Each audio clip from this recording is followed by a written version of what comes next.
Hello everybody, you join me today in the 2025 Ford Expedition. This is the 5th generation of Ford's 3-row body-on-frame SUV, and despite it being built upon the same platform as the outgoing model year, there is enough substantive change in this product that I think it's fair to call it a all-new generation, much like what Ford did with the last F-150. Gave it a different face, different interior. That one maybe I thought was a little bit of a stretch, but this one is so significantly different with some meaningful upgrades, but I'm unfortunate to say I think a couple downgrades as well over the previous model. So let's get right into the big changes. For one, I'm in the Tremor model, what replaces the Timberline trim of years previous. With it, we get the 33-inch all-terrain tires. There's some off-road lighting that you can see in the roof rails and the additional pieces in the grille. A 3.73 locking differential, different drive modes, a 10.6-inch ground clearance, and the metal side steps like we would see on the F-150 Raptor. One of the big notes of changes for this 5th generation is that we now have a split folding tailgate, where before we had the glass that lifted up and then the remainder of the tailgate would open. Now it's split like it is in a BMW X5 or X7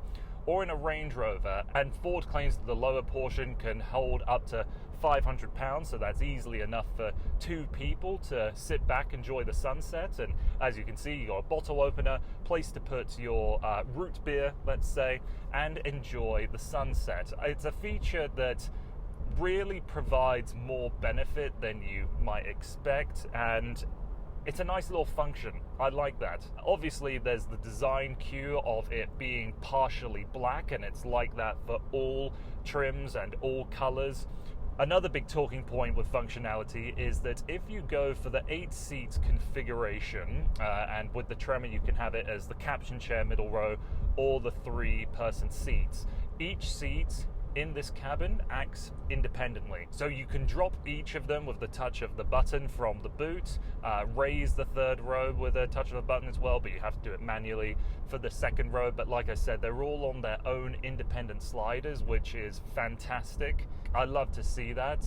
It's great for carrying along skis, other kind of big items like that. I would have maybe liked to see that for the middle row or even the 3rd row, if that middle seat dropped down and instead of it being that carpeted back, maybe a hard back and some open pockets for cup holders or something else akin. Not the end of the world. A handy feature worth pointing out with the 3rd row seats as well is that you have a little button up here where your sunglass holder is that can drop the 3rd row of headrests, much like a Volvo.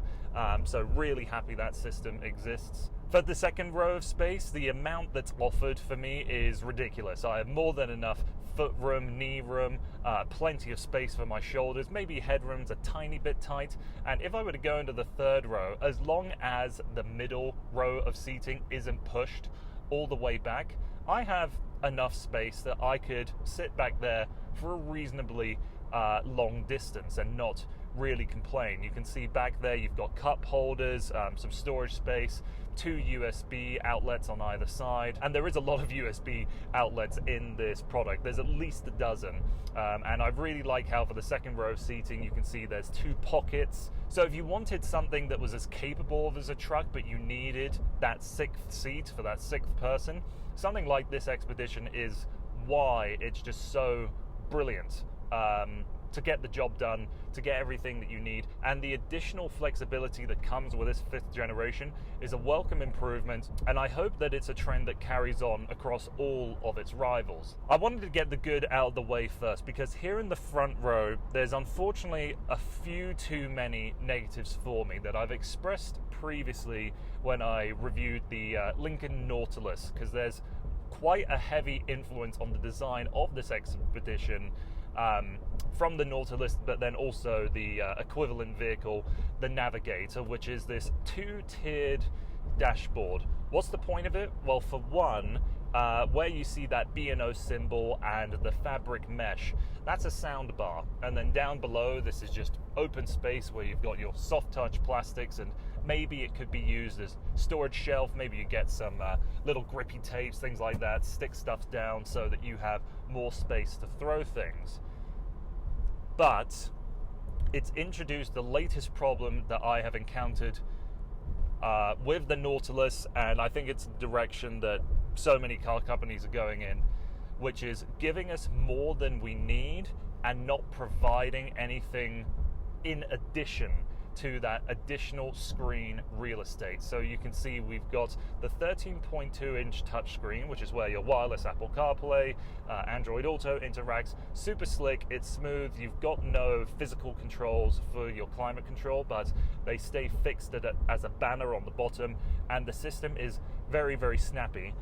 This screen down here I don't have a problem with, but the 24-inch wide display that Ford calls the panoramic display, that's probably a bit too liberal of a term in my opinion, has the split between the driver information directly in front of the steering wheel, so your speed, cruise control, drive mode, that kind of thing, and then you have two spaces on the side in which you can have a middle setting displaying small stuff like tire pressure or the music that you're playing, and then on the right, the Google Maps screen display.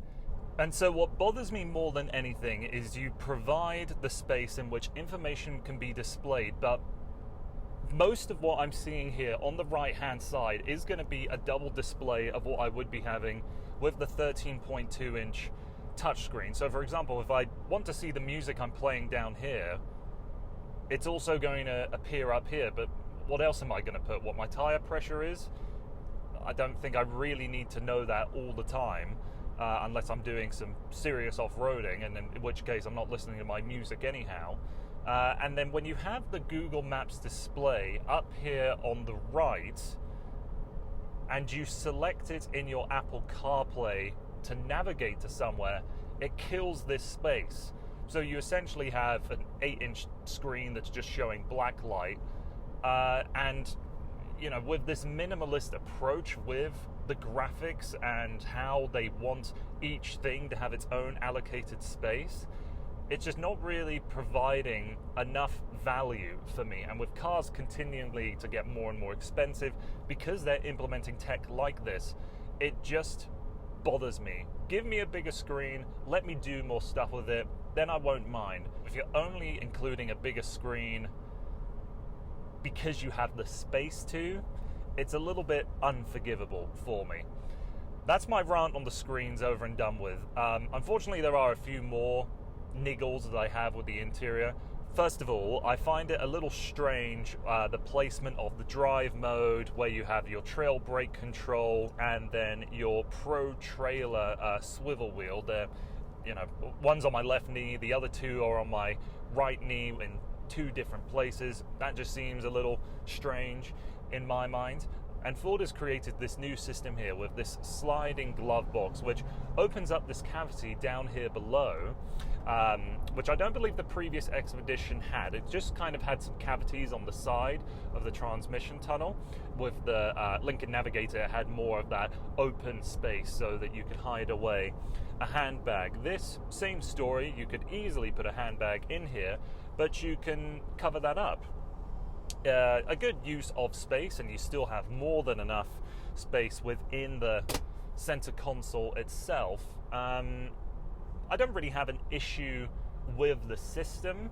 It's just another perhaps needless complication. You know, this is powered by some kind of electric motor, some kind of system that needs to be maintained over time, or else it's going to go wrong.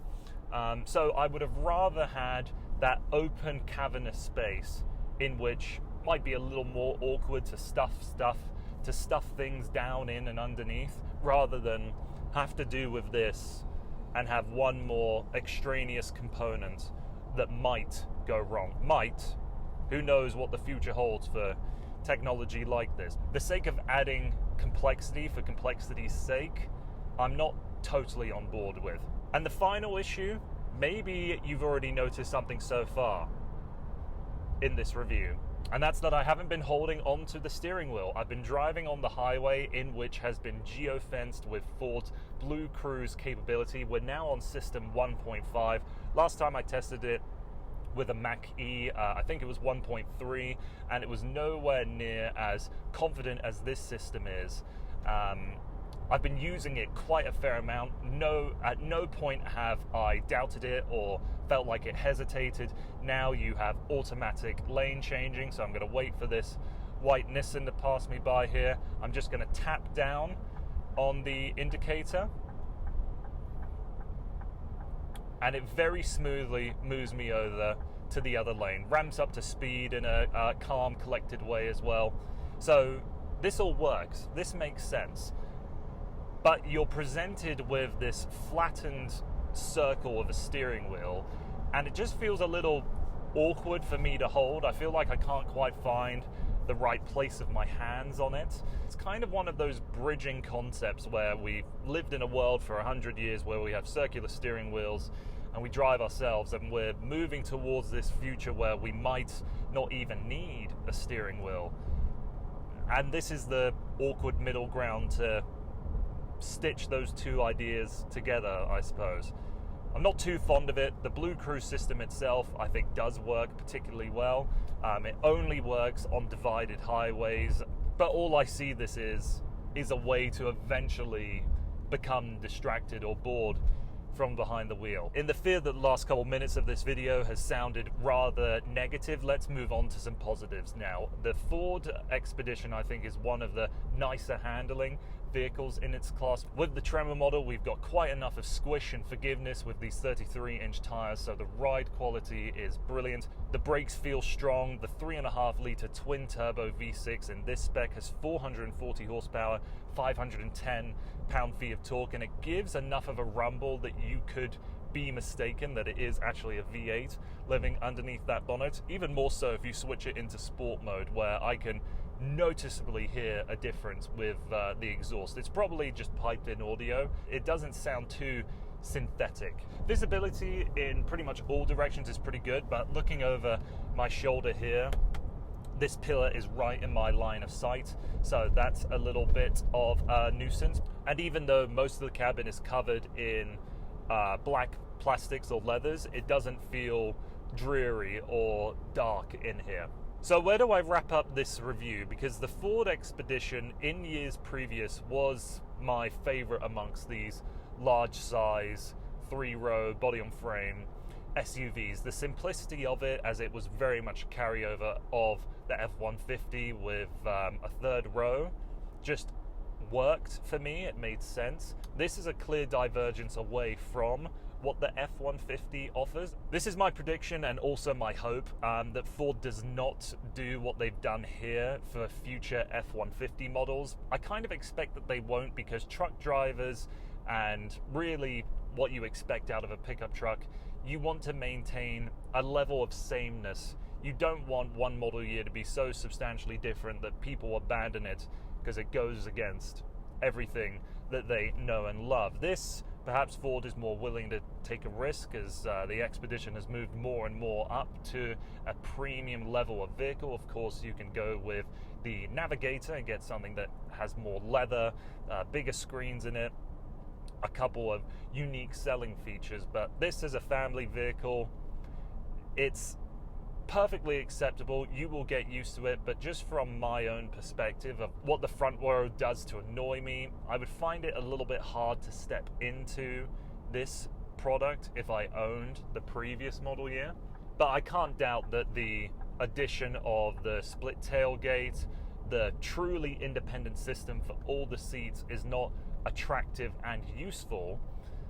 And now taking a hold of the steering wheel for the first time in this review as I get off of divided highway, something like Blue Cruise can make sense and work for plenty of people that would like to take a little bit of strain out of their long highway drives.